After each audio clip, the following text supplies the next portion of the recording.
Okay, video number 2.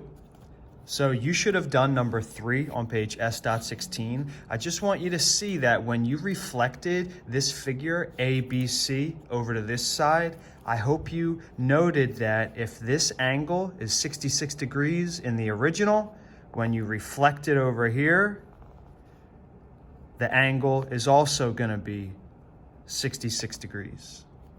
When you flipped this circle over to this side, you reflected it. If IJ was 5 units long, IJ prime on this side would also be 5 units long, right? The length doesn't change. The angles don't change.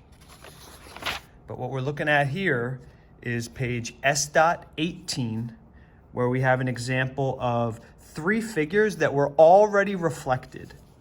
So it looks like figure A got reflected. Here's reflection of figure A. They should call this A prime. This is the original triangle that got reflected over. And then this angle got reflected over. And what you have to do is label all the missing parts.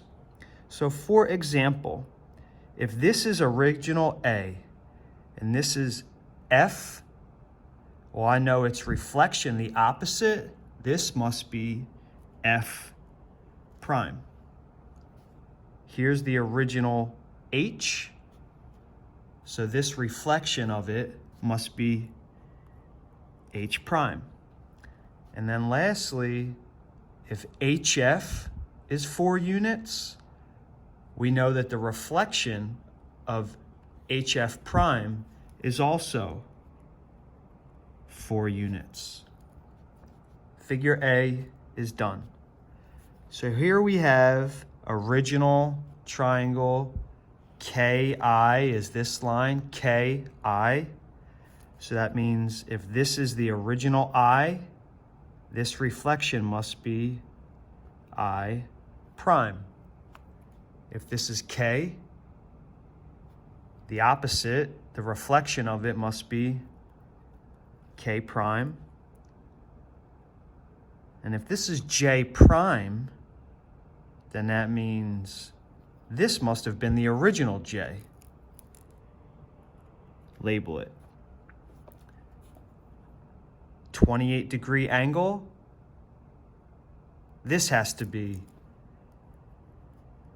a 28-degree angle. If this angle at K prime is 31 degrees, original K has to be 31 degrees.